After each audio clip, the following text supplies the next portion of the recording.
the whole world. But when I live my dream, I know that.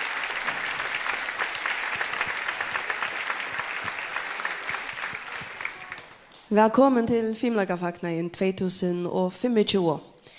Jeg heter Elsa Maria, og jeg gleder meg atter i år å få muligheten at løye til å gjøre noen disse opplevelsene og njøte disse løtene som er viktige. Det så jeg at du gjør noen øyne rommet høy, så er en rikve av hoskotten savnet sammen, og de er også sendt til Fimleikasambandet, som så igjen har valgt et evne til fagnaden. Og i år er evne vevn.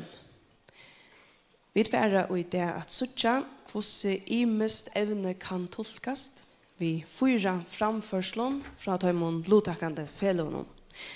Og de felån er Fimleikafagnaður Flå, Fimleikafagnaður Støkk, Fimleikafagnaður Ljøse og Klaksvíkar Fimleikafagnaður. Og åren vid byrja, så skal jeg lykke minne til kun og om vinnerlige at sløtja telefonene og ikke at jeg kan mynter. Det kan jo overrekva begge de som framfører, men også ikke minst de som de sitter sammen vi. Jeg halte at det er omkår tøytninger mye premierlikdister som fører verre om man har lyst til å løte, men tid som er avhøy, tog jeg halte bare telefonen i lommene. Så skulle jeg kunne om at nekrar av framførselen har skjøt blinkende ljus, og Fimleikerne til å bruke atlansalen, øysentrappene, og tog det, så ser områdene at trappene er friere til at man flytter seg. Og det er en fagnaður løte, så er ferdig at sier vittikon og høyde og atikon om vinnerlig at halde dikon endelig ikke atter ved at klappa for det som spent og så donalig og Fimleikerne. Vi er klar til første fela som er Fimleikafagnaður Flå.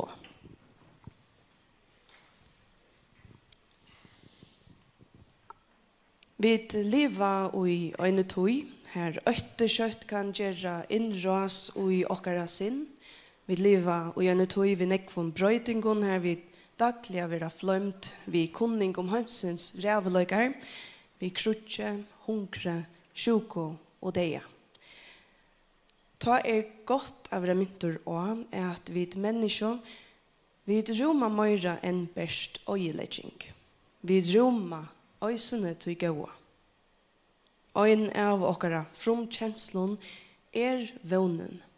Vånen er det seneste vi kunne missa. Og i fått noen tøyen var en herligere vereløyke fromtreden for de mennesker.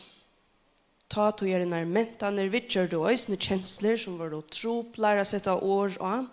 Det var gjørst vi søvån og myton som lust og det som ikke kunne grøyast fra vi åren.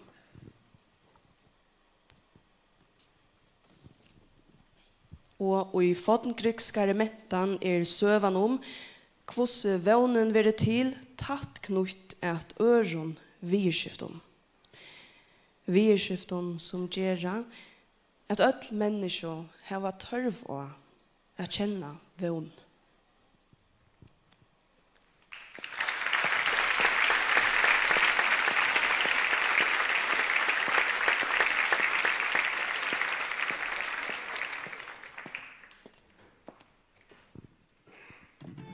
Mæte griske godren Zeus hei longe ilskast innan menneskene og Prometheus, som hei givet ham gavene at hugsa, last handversk og andre kynster. Ta Prometheus stjeler elden av Olympia og giv menneskene om han, gjør Zeus ytler. Han berger nye Prometheus. Heit det ikkje nok, menneskene skulle øysne refsast. Vi snilte skapar han goda vøkru Pandoro ur vattni og løyre, og gjevur Epimetheus, brøver Prometheus han gav. Zeus veit at Torbair har gømt alla rævlagar for menneskene i en kist. Epimetheus gjør skåten i Pandoro og teker han til kom. Ta Pandoro er ønsamme til høyma, gjørst hun forviden og narskast til løndarfot til kisten. Hon åpnar, og utfløy med alle hømsens rævlagar og er noen forlåtje atter. Utkoma rævløkan krutsk, hungur, plavur og sjuka. Tau okst etter kistene som kallar av Pandor. Hon tårer illa, men åpnar. Ur kistene kjemur vevnen. Og en lufsjaktande gava til menneskene som var til ukka og lufskløv ta alt tiggest vevnlest og dæpurst.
allt som efter skall vera.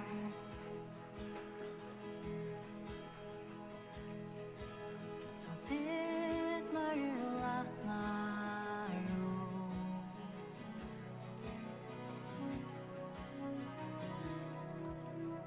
och på vår järnväg.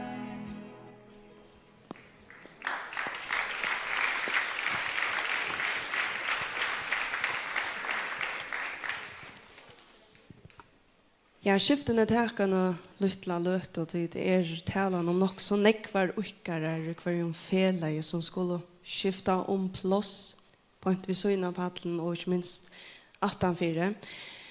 Det sås at kvart Fimleikafella hever i mestale 15 minutter av paddelen. Fele kan ha opp til 100 Fimleikare av paddelen. 100 ukkar lever kanskje ikke av så øyelig nekv, men her jo 400 ukkarer og hjelper folk 18 paddelen. Ta evne til fagnaden var valgt, eller valgt, så det noen karmer og regler som felene skulle halda seg til. Omframt heter vi togene av paddelen, så oppgaven til felene at visa brøttene i felene vi tolkingene av evnene. Og dette skal gjøres vi Fimleike og rørslom. Nast vil dentor lagt av ljøv og ljøvssetanene. Om vi tidsjer nærre at reglegjerne så vil det sagt at dentor vil lagt av hvordan ukkarene framfører rørslene og hvordan der samsværer vi tonløgjen. Hovflå og samspil vid tonløyk og ljøsmynd skal alt stola under rørsler og framførslene.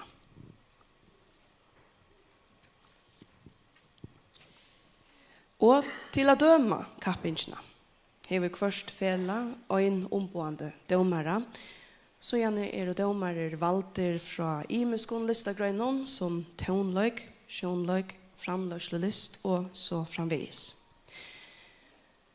Det kan komma fyra at sport og dømerne tar atra seg at lovtaka, tog det ikke, ja, som de sier, det har skyld for Fimleike, men reglegjeren og dømingarhotteren gjørt og just vi tog for i eia at det holdaropplevingen som skal metast og tolkast, ikke øynens Fimleikeren. Da det sagt, så det ikke alltid latt å døme, tog det imest kvært vid ødel hefta og vi. Tvei kunne sitta li om li og hava hver sina intes framførslo, og det just det som det gåa vi paddlist. Det torrførst at vurdera, men det fantastiskt at oppleva. Nasta felaje av paddlen Fimleikafagnaður støkk.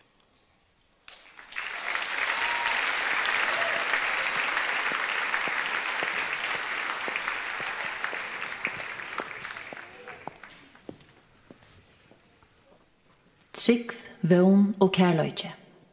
Hese troi kjenna vid. Og i myene vønen. Herne skulle vi kæva gibren i roi. Vøn en kjensla av vantan og innskje at et avvurs ting for at henda. Og i hesom føre vønen at ha gaua skal henda. Og i høymenon vønen til flest folk halda fast ui. Vønen at ha struje av, ta verur alt godt atur. Nå får vi fylgja søvegångene ta i 2 vira til 3. Tei bæje boja spent og i vånen etter luttla badnen og skal føast. Tan vånen gjerst vereløyke som søyane skal ferast jøknon sutt løyv og røyna a sprøya vån her hon ferast. Som tja så mongon møter vånen med utgångt, og i høymen hon opplever hon at ånd og røyna a køva henne, ja nastan sletje henne, få henne til vånbrott. Og sjålt det til tøyer kan tidjas vånlest, strøyest hon imot vånløysen og røyner atter av byrsta vån her hon ferast, tøy så longe som løyv vån.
In this time of fear, when prayer so often proved in vain, hope seemed like the summer birds too swiftly flown away.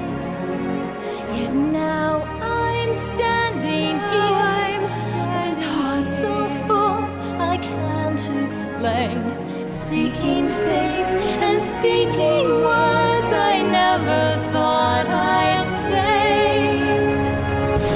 There can be miracles when you believe, though hope is frail, it's hard to keep, who knows what miracles you can achieve when you believe.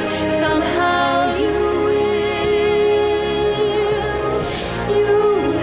when you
Og vånen asanei at hon alla du troje på at hon skulle sikra, så jeg kærløgjen fra omstøvn hun ikke svøyk henne.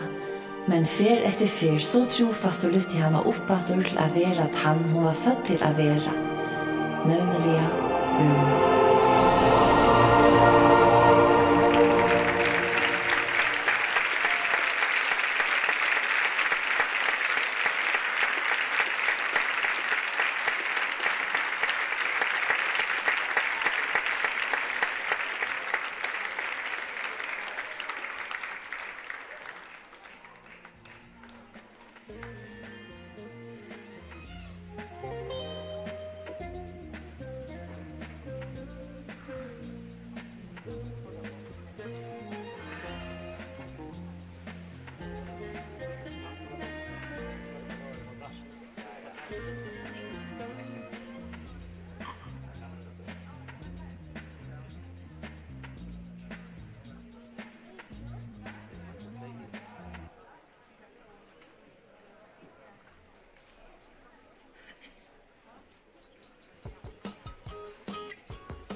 Så nu atlar jag att tid skulle flyta dikken och sinter, beveka dikken. Jag har flytt med attast, ovast. Det är att Attan för paddlen här sitter William som slag ganta kallar man kan kalla han. Han står ötlen för de ljus någon som är pastor som Fimleikafagnaður någon. I halte att han är uppe på jag vill ge honom ett klapp.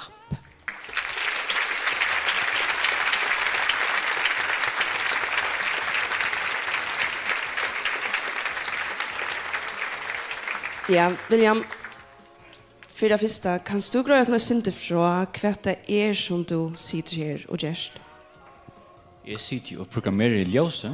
Allt det som händer här på paddeln. Vi har det kommer på paddeln. Vi har lampor här på vi har lampor sujene. Vi har bara lampor sujene. Lampor på handavin och så bakgrunden. På så du ska skapa några mindre eller samman vi tränaren ska så skapa några mindre och några ja, ting som de skulle bruka i framförseln just här. Okej. Hur snäck lampan är så stor här?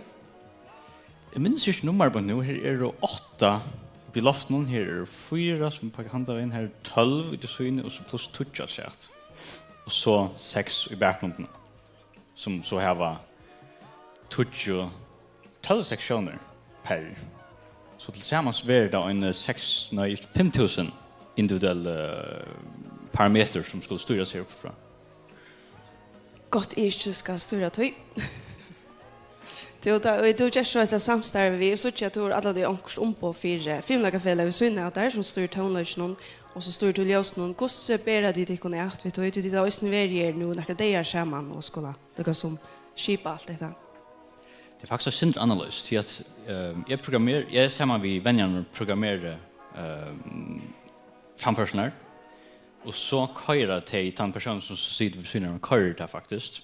Det vill säga att köra allt kun i jöknon. Men så sitter jag här vid synen och passar på att det skulle hända några viljus någon under slaknar eller vad så skulle hända. Så är det här att hjälpa det hvis det skulle vara under själva syningen.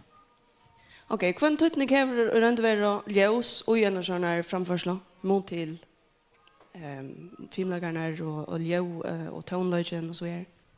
Först och främst så är det Fimleikafagnaður. Men ljuset ska vara vid till att stå under på det som händer på paddeln. Det ska vara något som bara lite tar upp som händer på paddeln. Hvis det inte är något på paddeln, så kan ljuset heller inte göra något, vet jag. Så det ligger allt av Fimleikafagnaður och så kommer ljuset mot det. Och hur så väl det ut? Hur så? Ljuset. Intuitivt eller hur så? Ena förträtt. Hur så väl det och hur så ljuset ska vara så är det. Samman med vänner så körer vi det spekler jöknon. Onkra de hon har nog så här meningen vad det inte som är synd mer flödande vi det inte att det kan vara något lunda också där så arbetar man samman till att få det att så ja ut som det inte. Och först tack för William S. Johansen och vi håller vi ge honom ett klapp.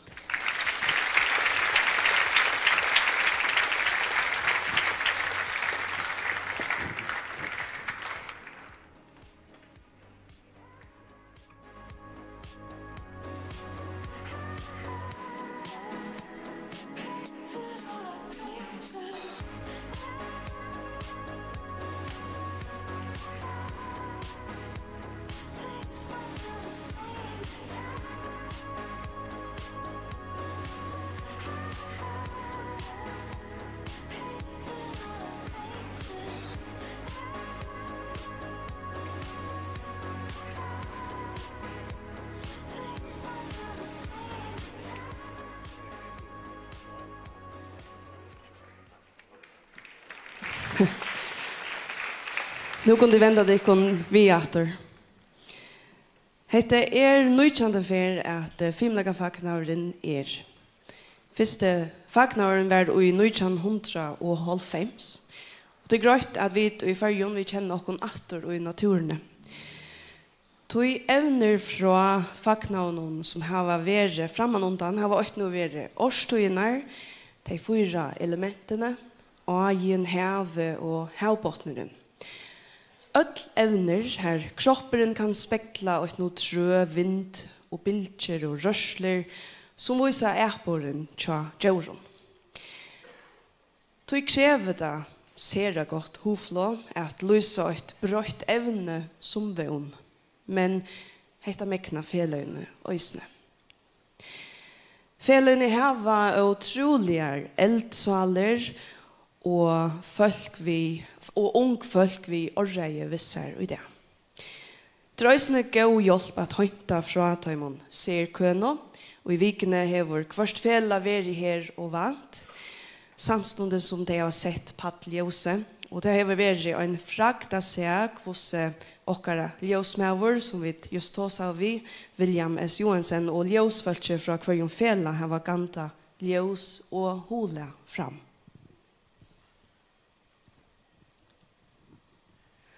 Nästa framförslo får vi fra Fimleikafagnaður Ljøse.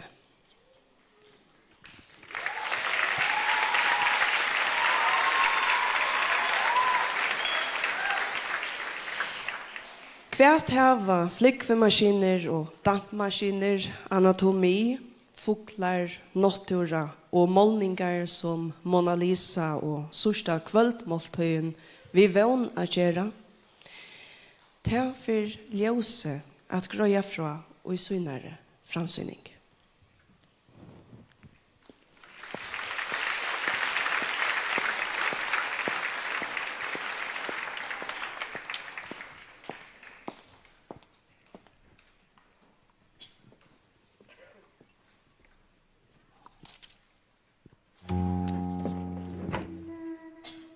Hvordan har heimret seg ut utan de folk som flyr okkon? Leonardo da Vinci var listamæver, oppfinnare og vísindamæver som hei en vogn at han kunne gjøre livet til sin medmänniskan betre. At tredje vognene hei han begge vilja, evne og et ovanlig størst forvittne. Forvittne er kea inn i menneskekroppen og naturene, evnene er spela vid liton og linjon, og viljan at oppfinna maskiner som kunne være til gagns lengt fram i tøyene. Vånen tja da Vinci var å slippe avflå, å slippe gjøre som fuglar og fyrvaldar og sveima iver heimen. Så langt vi tåre å drøyma, stender heimeren ikke i sted. Han iveist.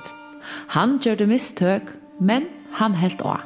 Til vånen ikke å vite hvordan det endar, men korsene er tåre å byrja.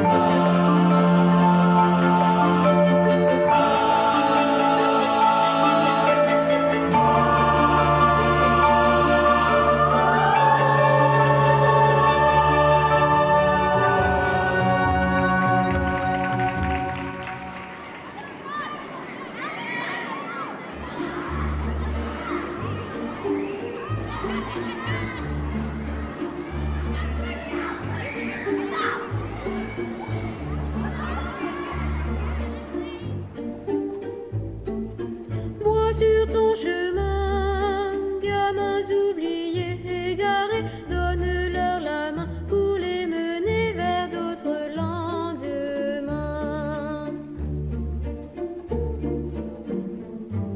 Sans cœur de la nuit, rondeur d'espoir, rondeur de la vie, sentier de gloire. Bonheurs enfantins, trop vite oubliés, effacés, une lumière dorée brille sans fin tout au bout du chemin.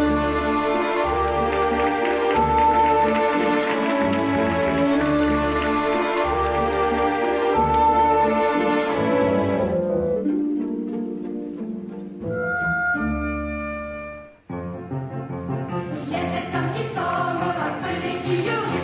Il s'enfuit à la chasse au perdrix, carabine, titi, carabine, toto, carabine, mon père. Que les rats-tu mourir. Il s'enfuit à la chasse au perdrix,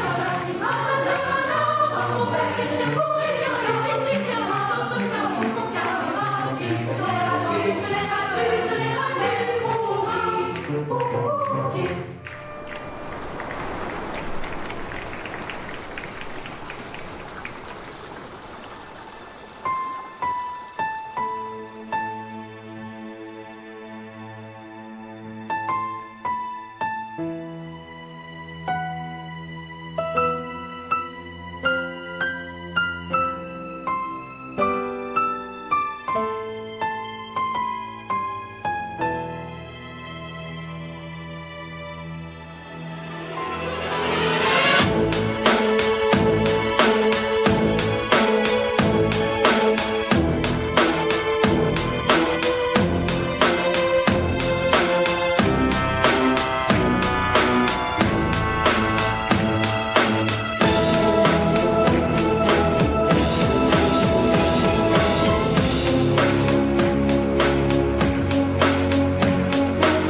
sur les murs le nom de ceux qu'on aime, des messages pour les jours à venir. On écrit sur les murs à l'encre de nos veines, on dessine tout ce que l'on voudrait dire. Partout autour de nous, y a des signes d'espoir dans les regards. Donnons-leur écrit, car dans la nuit tout s'efface. Même leurs traces. On écrit sur les murs le nom de ceux qu'on aime, des messages pour les jours à venir. On écrit sur les murs à l'encre de nos veines, on dessine tout ce que l'on voudrait dire. On écrit sur les murs la force de nos rêves, nos espoirs en forme de gravity. On écrit sur les murs pour que l'amour se lève un beau jour sur le monde endormi. On écrit sur les murs le nom de ceux qu'on aime, des messages pour les jours à venir. On écrit sur les murs à l'encre de nos veines, on dessine tout ce que l'on voudrait dire.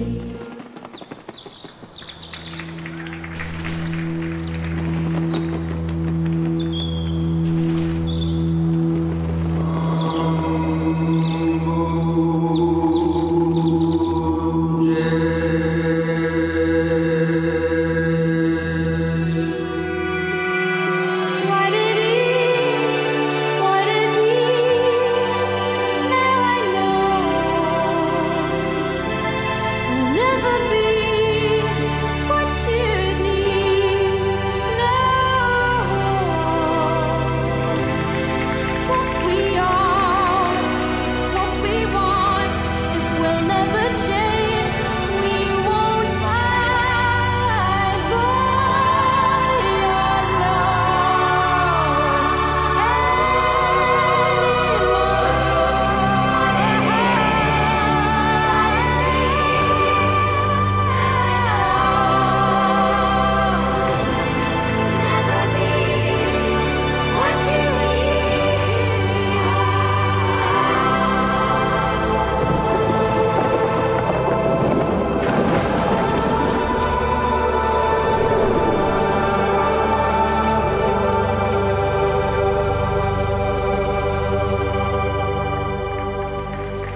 Looks like we're making up for lost time. Need you to spell it out for me. Bossa Nova on all night. It's like a type of alchemy.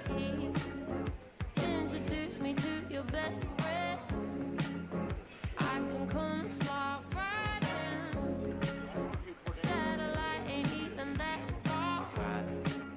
I kinda wonder where you are. Already know I can leave it alone. Oh my already gave you the time and the place, so don't be shy. Just come be the man I need. Tell me you got something to give.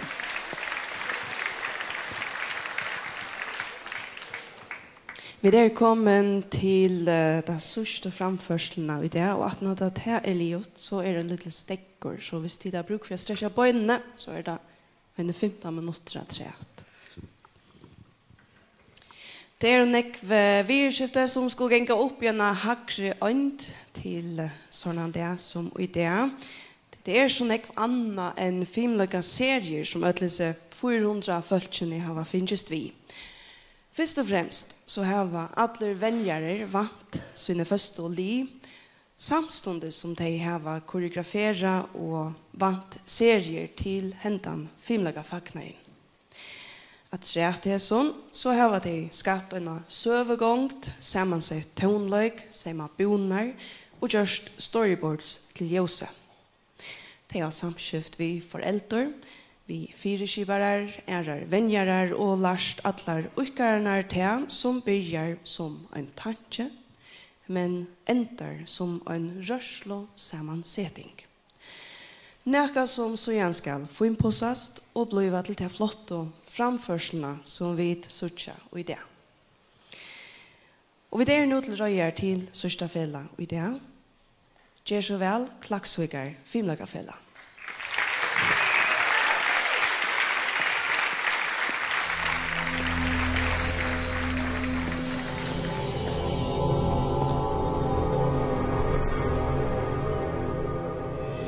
Griska bygden Delphi var vart av en vekron og agentun fuglen. Fugleren Phoenix var klatter vid flotton gilton fjæron og gav dem vevn om et godt og etneberande liv og 8 myrskur tar det narskast. Og en dagen saust under og øvensjukur raunar.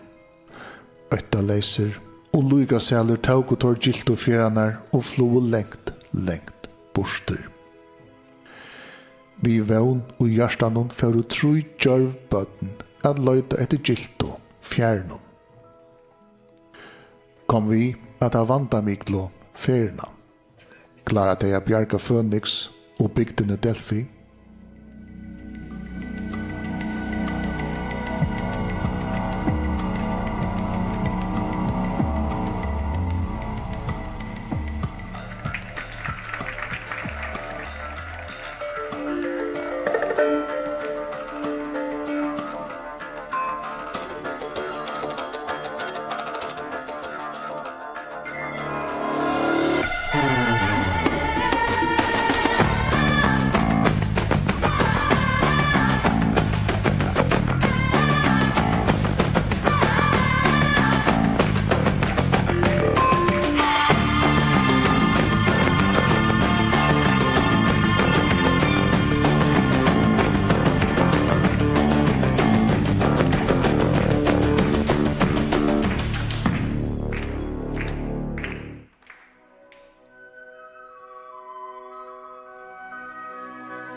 Det etnaði spötnum að bera fjæran her atter til Fønix og bjarga honom, og við það sama var myskri i bygdene rikje bostor.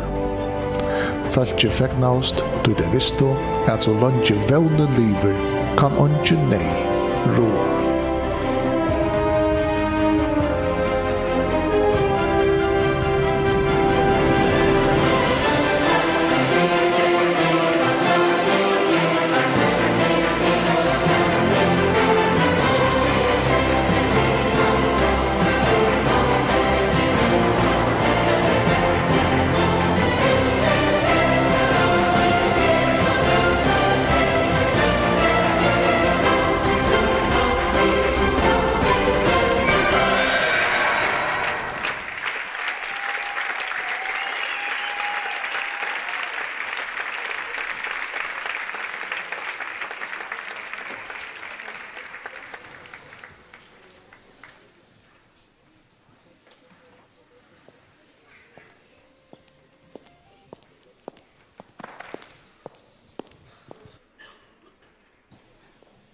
Så nu har vi sett så här helt fantastiska framförselnar. Tja, Fimleikafagnaður flå, Fimleikafagnaður støkk, Fimleikafagnaður ljose og klaksøkar, Fimleikafagnaður. Jeg hadde vi skulle gjøre dem om et klapp.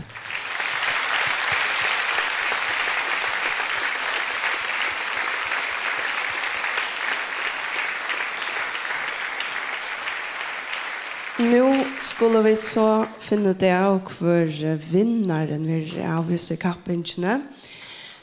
Og inntil vi ferdig at høyre om det, så tar vi den lille stegg, og han verer 15 minutter. Til dere velkomne ferdig ut og stretcher dere om bøynene, eller hva til det av til. Vi ringer dere bare innatter. Så kjøst her om 15 minutter.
Så vi kommet til de spennende løtene. Vi får at avduka vinnaren av Fimleikafagnaður 2025.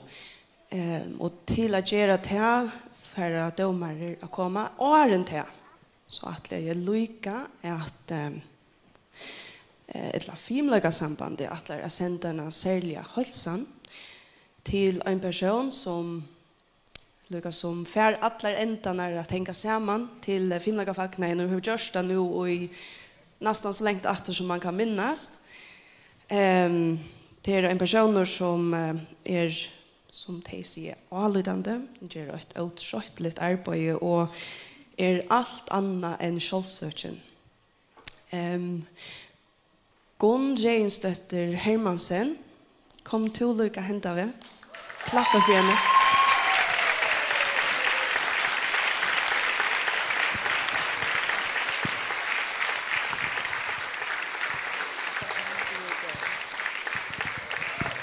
Tinna fra Fimleikasambandet nå, hun kommer å hente gaver til Gunn.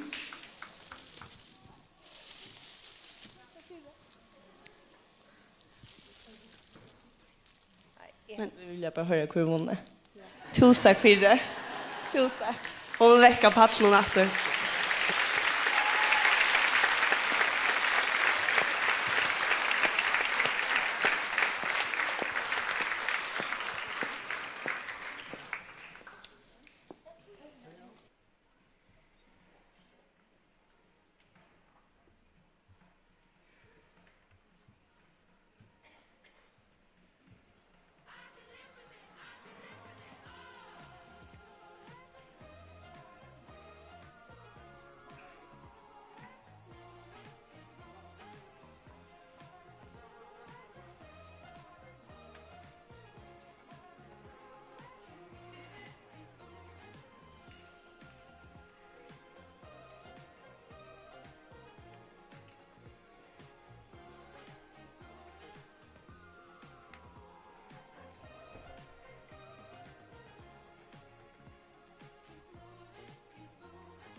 Det är en øyelig spänning. Domarna tar flest och och kommer om han. Men det sørste domar manglar. Skulle vi ikke bare for alle som har klappa?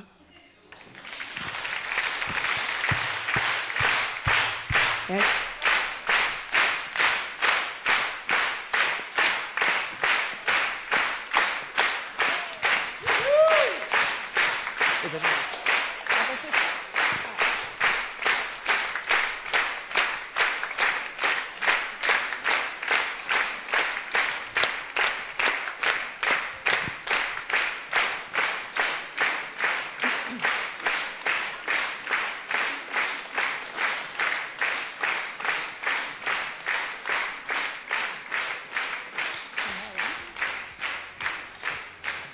Hallå!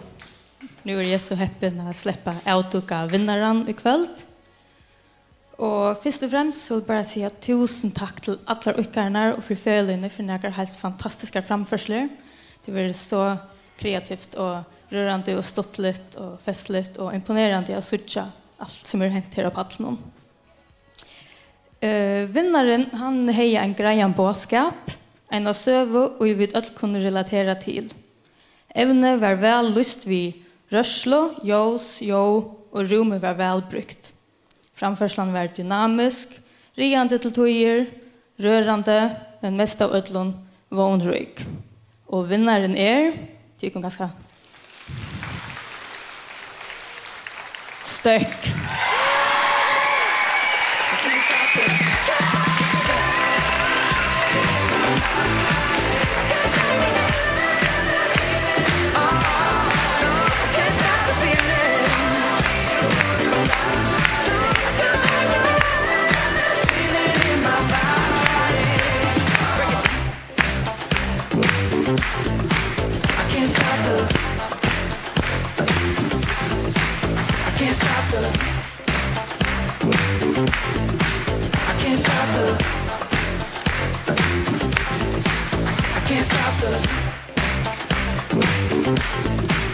can't stop the I can't stop the I can't stop the I can't stop the Jag känner det efter. Silas.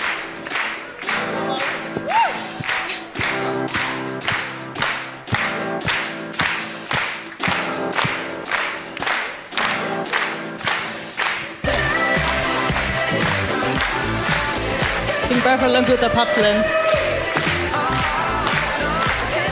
Här bara långt ut av paddlen.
Hjärtaliga att lucka stök.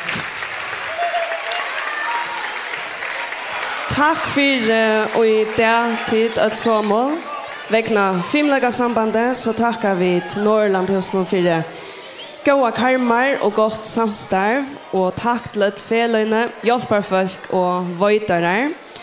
Och minnes till att vånen det söjnaste som vi kunde missa. Tack för ditt kom och idé. Vi söker starter i 2022.